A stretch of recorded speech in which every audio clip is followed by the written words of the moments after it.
Well, we're here for the North-South Shootout. This means that this is the 15th annual John Blewett III Memorial in memory of Charles Kepley. This is the granddaddy of all the modified races that takes place. This is where the North comes together with the South.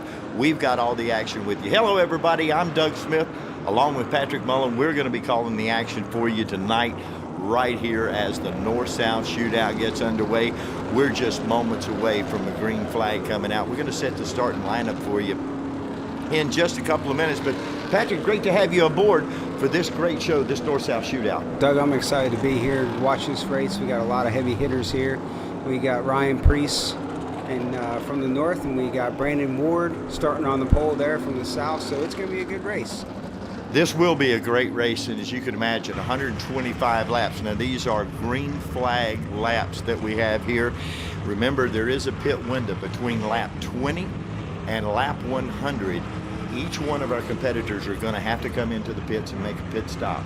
Now, all they're required to do is to jack the car up, and they can let it back down. They don't have to change tires, but if they do. Let's go with our starting lineup. You'll see Brandon Ward starting on the inside or starting on the front row. John McKinney's right behind him. Row number 2 is going to find Ryan Priest, and Matt Hirschman, the money man, is going to be back there. That'll be a guy to keep your eyes on. Chuck Hosfeld and Brian Laughlin are going to be starting in row number 3. Row number 4 is going to find us with Jeff Foltz in the 00. That's the Brady machine. And, of course, Burt Myers from the South, a former champion in the Southern Modified Series, as well as Jeremy Gershner and Woody Petcat starting in row 6. Row number 7 is going to find Jason Myers and Andy Sykes in that one. Row number 7 we will find on the inside is going to be Tyler Truex there in that 66, and Kyle Ebersol is going to be in the number 5 machine. Starting on the inside of row number 8 is going to be Gary Putnam in that 77 machine, and Calvin Carroll, the Rookie of the Year in the Modified Series. Brian Doza is going to be in the 97 tonight. Chase Downing is going to be in that race also. George Brunhosel is going to be starting in row number 10, starting a little bit further back than he normally does, and Jamie Tomato starting back there. Bobby Meesmer Jr., the hometown favorite from Concord, is going to be starting there in row number 11. Row 12, we're going to find Gary Fountain and Carlos Gray. Row 13 will find us with Anthony Nusella is rounding out the field. So that's our starting lineup. We're just moments away from getting the green flag and getting this race underway. 125 green flag laps. The pace car is off. The green flag is out, and here we go. The action is underway, and our pole sitter jumping out to the early lead. That's going to be Brandon Ward. Brandon Ward out of Winston-Salem, North Carolina, getting the job done very early on as he's going to lead that first lap.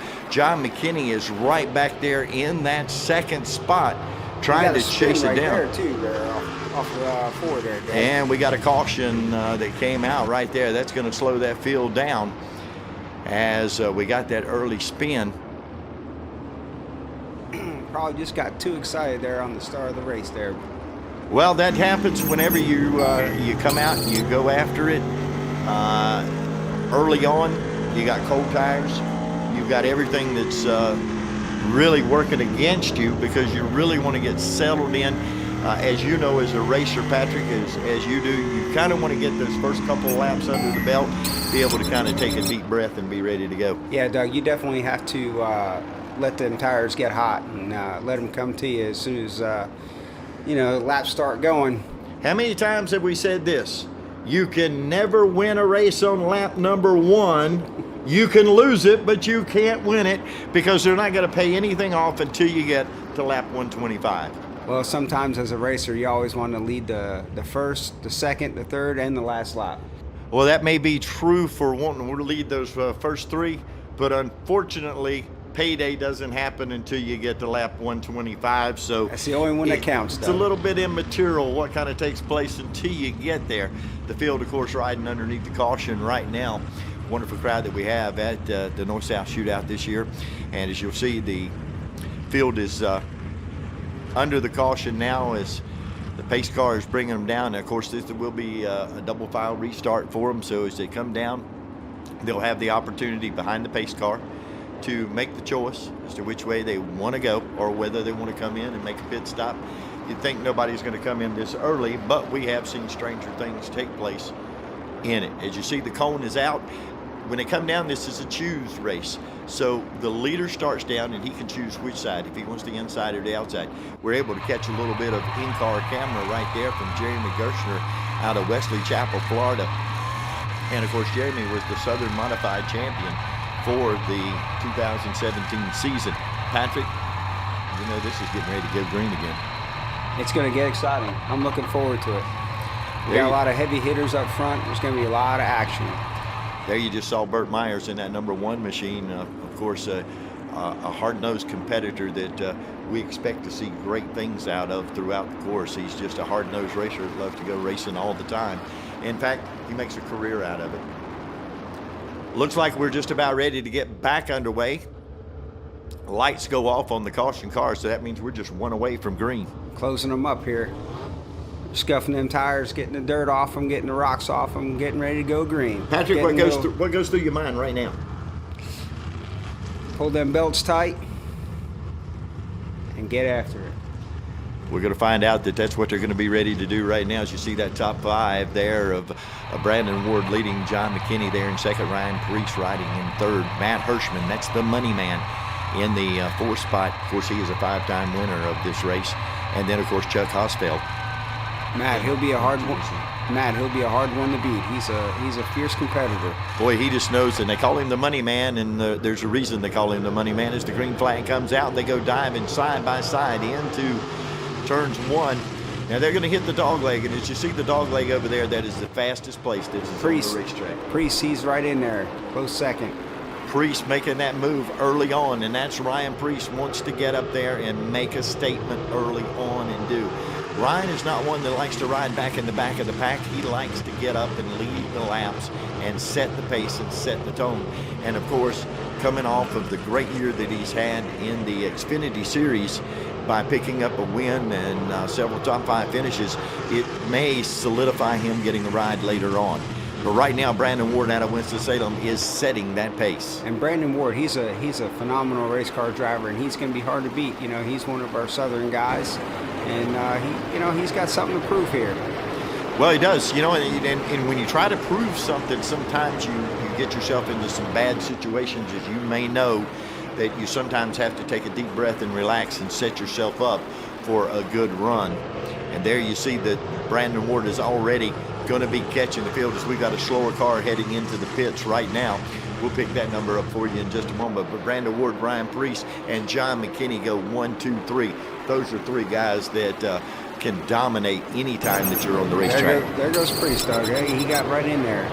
Ryan Priest saw a chance to take the look down to the inside. He made it work for him. Brandon Ward's going to drop back into that 2nd spot. And let's not forget, we got Matt Hirschman there. He's running 5th, along with Hosfeld in the 22 car. And of course, you see Jeremy Gershner right there. As you see the in-car camera as it comes up with that in-car cam, you're actually seeing right now what Jeremy Gershner is seeing out on the racetrack as we follow the action around. And now we're going to go really up tight and really up close as he's chasing down Jeff Foltz. Foltz, of course, in the Brady Bunch machine. They do a wonderful job of it. That, of course, Teddy Christopher had driven for them for years. And that car's been around a long time. There's been a lot of great drivers come through the ranks in that car. Looks like that we have a slower car on the inside. That looks like it might have been Carlos down there on that inside. No caution, still green. And it looks like he's going to make it to pit road as he was coming right back through there. Ryan Priest still setting pace with John McKinney riding back in that 2nd spot. Brandon Ward now has dropped back to 3rd. The money man, Matt Hirschman, still riding in the 4th spot. Those are your top 4. Chuck Hosfeld rounding out the top 5. He's putting the pressure on him right now. John McKinney is a former winner in the Southern Modified Racing Series. He's won a couple of races down in the South, so he's familiar with running down in the South. One of the things that you have to look at with John McKinney is he normally competes with the ISMA Super Modifieds, and he was their champion for this year. Priest still setting that pace. Ryan Priest, what can you say about a guy like that that's had so much success in the modified? He just loves to race. He is definitely a racer's racer. You know, Doug, he's a heck of a guy, very humble, and it was wonderful to see him win that Xfinity race. I hope a guy like that can really get a shot at the big time there. There's only a few people that we really, as we go through the process of elimination of guys who've come up through the ranks, that have been able to make it up to the upper echelon of the, whether it be a Craftsman truck or whether it would be a Xfinity ride or whether it be actually up in the Monster Energy Series.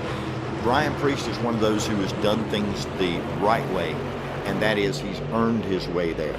Yes. It's not something that's been a pocket full of money. Now, I'm not going to say that he didn't have some money to kind of help get started there, but it's been a family type operation, and this is an opportunity for him to really get the notoriety that he would not normally get at any given time. I tell you, what you talk about Priest, but McKinney, he's right there on his tail. He's looking for that lead, Doug. Well, John McKinney is, if he's you'd almost say, running he's them almost down. like a grease monkey. Yeah, you know? he's right there. He doesn't He ain't mind going getting his anywhere. hands dirty and working on the car and getting out there and actually knows what the car is going to do. He understands the geometry of the car, so therefore it usually performs better whenever you get out on the racetrack. Ryan Priest still sets the pace. John McKinney still second, Brian Ward holding on to third, and as you see back in the pack just a little bit there, you'll see Matt the Money Man Hirschman in that 60 machine and Chuck Hosfeld. Those top five have remained kind of the same. Now you got to move as John McKinney goes for the lead right back as they got to the end of the dog leg, and McKinney's going to come out close to that lead, but it wasn't quite there. Priest was able to slam the door right in his face, and that's something that Ryan Priest keeps himself definitely out on the racetrack, knowing exactly what is going around him. Right now it's McKinney leading, and Priest is back in that second spot. So a new leader as it comes up at lap 20 there when he took the lead, and McKinney is still staying strong. As you see, it comes there. That's the fastest part of the track as you're looking at the dog leg right there. And Doug, that is a fast track right there. I tell you what, I raced there one time, and the most exciting thing I ever had was coming through the dog leg on the backstretch, coming down into turn 4. So I can't imagine what it's like in a modified to feel that power. The optimal run is, you'll notice they'll carry the speed down the front stretch as they start coming towards us here. As they go into turn 1, they're going to drift up to the high side. You want to be able to diamond it down right there and catch the dog leg just perfect. You want to be flat-footed right there and be able to carry it all the way to the end of the dog leg before you have to get hard on the brakes. And that's about a 50-50 brake on that. It's about 50% brake that you have to put onto the car to be able to set the geometry of the front end in order to make the car turn and be able to respond as it comes back to you. You know, Doug, we got the leaders up front, but, you know, we definitely got a really good race there around 6th and 7th with the Gershner and the